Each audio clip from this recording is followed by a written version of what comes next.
তোমরা যারা স্কুলের শিক্ষার্থীরা রয়েছে তোমাদের সব স্কুলে অনলাইনে ক্লাস কবে থেকে শুরু হবে? শিক্ষার্থীরা দেখো, স্কুলে অনলাইনে ক্লাস হবে এটা নিয়ে শিক্ষা মন্ত্রণালয়ে জানানো হয়েছে যে জ্বালানি ও বিদ্যুৎ খরচ কমাতে দেশের সব স্কুলে তারা সপ্তাহে 3 দিন অনলাইনে ক্লাস নেওয়ার পরিকল্পনা করছে সরকার।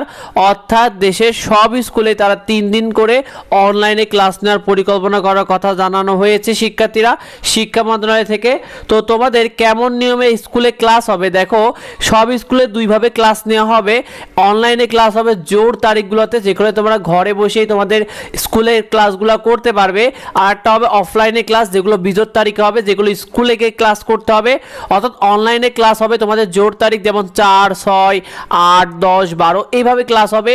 ঠিক অফলাইনে ক্লাসগুলো মাসের ঠিক বিজোড় তারিখগুলো, যেমন 5, 7, 9, 11, 13 এইভাবে বিজোড় তারিখগুলোতে শিক্ষার্থীরা তোমাদের ক্লাসগুলো হবে স্কুলে।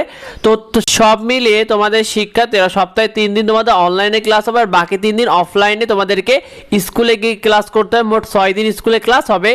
প্র্যাকটিক্যাল ক্লাসগুলো তোমাদের অফলাইনে হবে, অর্থাৎ প্র্যাকটিক্যাল বা ব্যবহারিক যে ক্লাসগুলো রয়েছে সেগুলোকে তোমাদের স্কুলে গিয়ে ক্লাস করতে হবে।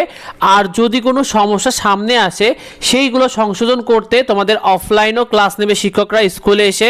অর্থাৎ যদি কোনো সমস্যা থাকে সেই ক্লাসগুলো তোমাদের অফলাইনে স্কুলে হবে, শিক্ষকরা তোমাদেরকে ক্লাস নেবে শিক্ষার্থীরা। এটা তোমাদের স্কুলে নোটিশের মাধ্যমে।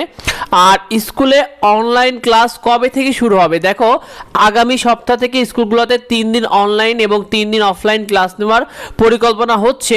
শিক্ষা মন্ত্রণালয়ের মতে প্রযুক্তি নির্ভর এই শিক্ষার প্রসার ঘটাতে এটাকে হাইব্রিড পদ্ধতি বলা হচ্ছে।